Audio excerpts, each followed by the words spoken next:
here's a bunch of dragon heads, sort of like trying different things here. And you can see this is the Pareidolia technique that I was talking about earlier, which is just a scribble technique. And I've thrashed down a load of different ideas for shapes, and then look into the shape and see what I can see.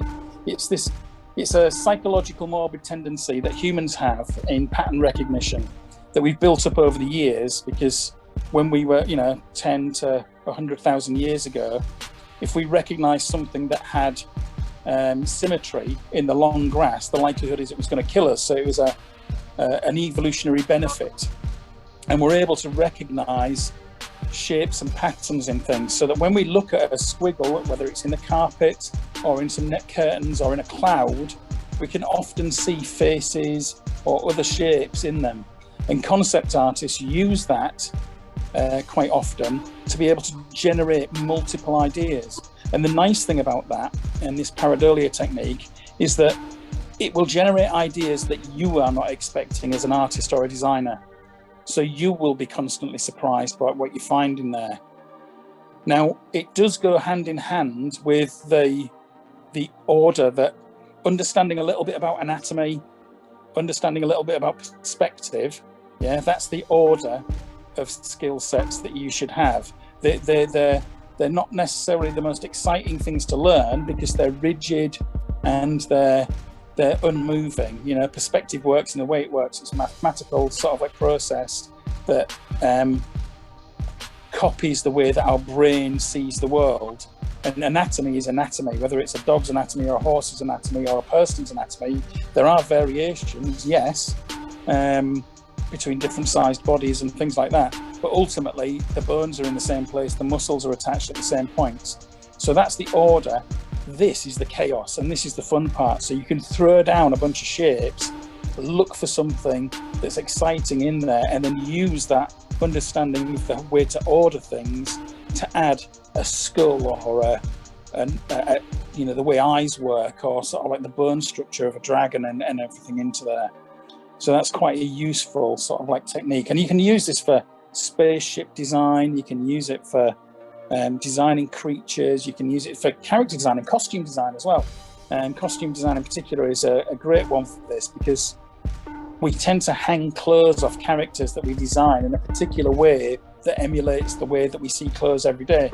If you're designing future or fantastical work, for films, TV, comics, animations, whatever, then it needs to sometimes be a little bit more exaggerated or exciting to look at. And so you need to play with shapes and stuff like that. And this Pareidolia technique is really where it's at a lot of the time. A lot of people call it different things, but the scientific name for that process of seeing shapes in things where there is no shape is Pareidolia. So I'll leave that to, that's that. So I can show you that technique just quickly going into Procreate. I'll just open up a quick A4 file. And you can see here that basically these are the kind of pens that I use. I'll use the studio pen and technical pen. Technical pen is just a straightforward thin line.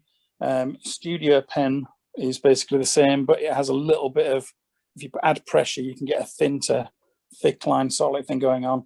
And the other one that I really just use more often than not is this flat brush. And it works the same way as a magic marker, in that if you draw one line, it's light, and then if you draw back over it, you get that darker tone. So that's quite a useful thing. So does anybody have any kind of like requests for what kind of stuff they want to see? I mean, costume, props, objects, that sort of thing, or creature design sort of thing? Props and objects or costumes are good for the kind of thing that we're doing across different. All right, okay. Yeah. So yeah. I suppose, I mean, one of the ways you can start with something is you can kind of like figure out a basic, shape of a person. It doesn't have to be too exact. And then for me, what I'd probably do is I would just duplicate that. a few times.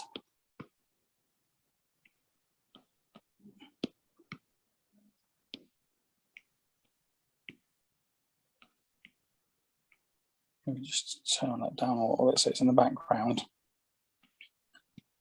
And then I'm going to use the slightly heavier brush.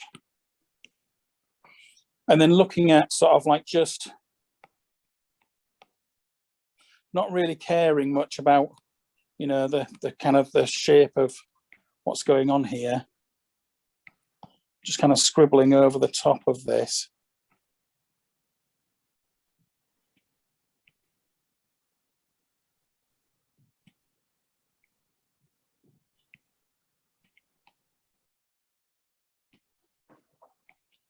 And then looking for what I can see in these designs and everything. And you know, you're free to eliminate the things that you don't want. I was a little heavy-handed in there. But again, now what I can do is I can throw a little bit of softening white over the top of it all. And then go in with a hard technical pen and look for the sort of things that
so just using this as a sort of like a start point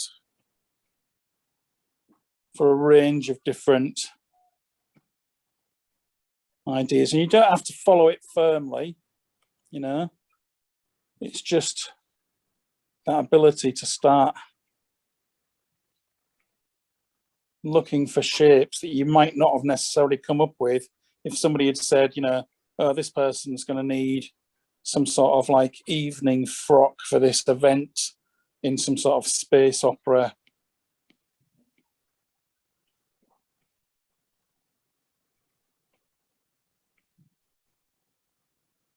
type thing. Otherwise, all of them seem to have this wide shoulder on this one. It's just the way my hand obviously moved. And if you when you're first starting out on this, doing the ones for trying to define an actual object or thing, you know, when you've got something specific that you're trying to design in mind, it's a little harder, to be fair. When you first start out, it might be worth looking at just having a bit of fun and doing a bunch of scribbles and seeing what you can see and seeing how many different things that you can get out of that.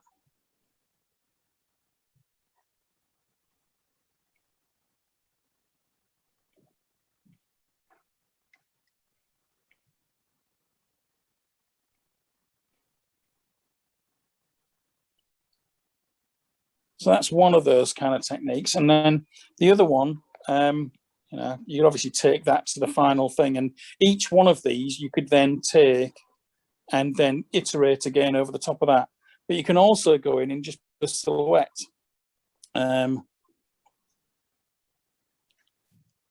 So doing something like,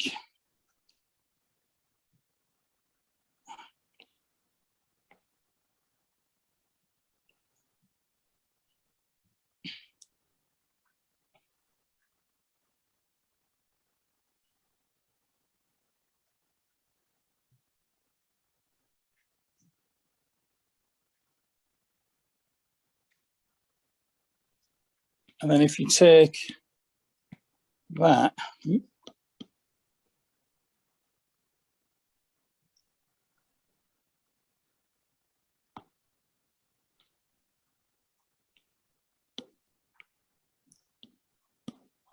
keep thinking it's the rectangle tool. Copy.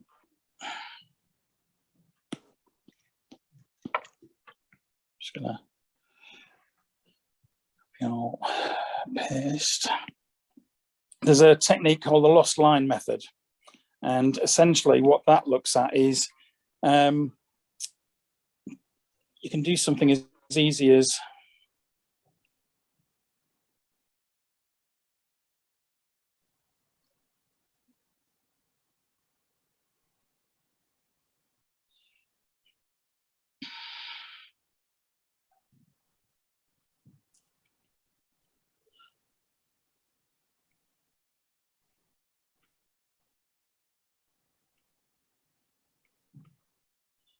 and what I'm actually doing is removing from the silhouette.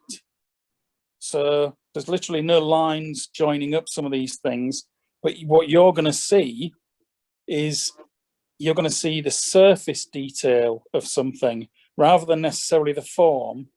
In some cases, it might add to the form if it looks like a highlight, for example, but this is great for sort of like designing multiple different versions of a costume based around a single silhouette. It might be that you achieve a silhouette that you really like the look of very, very early on, but you haven't fully kind of comprehended the surface details. So it's a really kind of useful kind of technique to employ.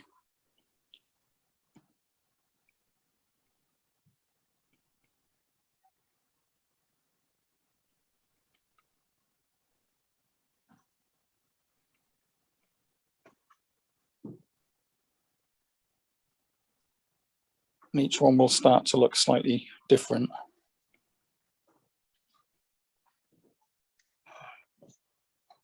For whatever it is you're trying to achieve there. Does that kind of make sense? Yeah, absolutely. Yeah. Brilliant. So for those kind of things, I mean, a lot of the time it's you know, for things like vehicles and spacecraft, again, for the sort of stuff that I'm doing for sort of like various things, you can easily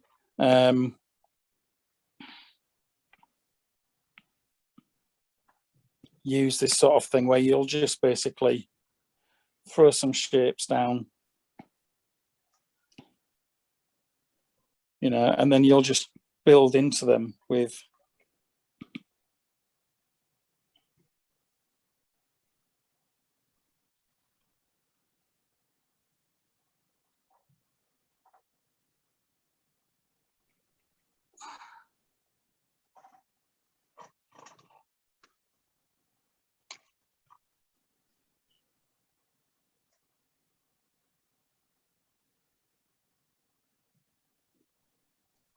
so this might work as some sort of little tug vehicle, you know, for sort of like towing things in and out of a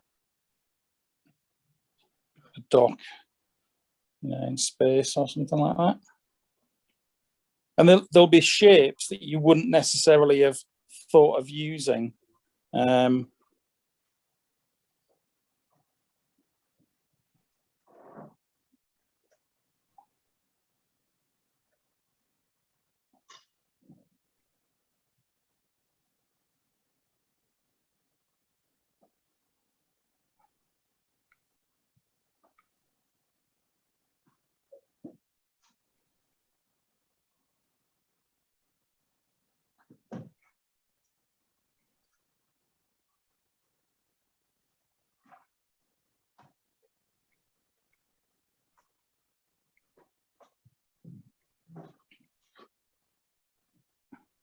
That's just your start of your design process.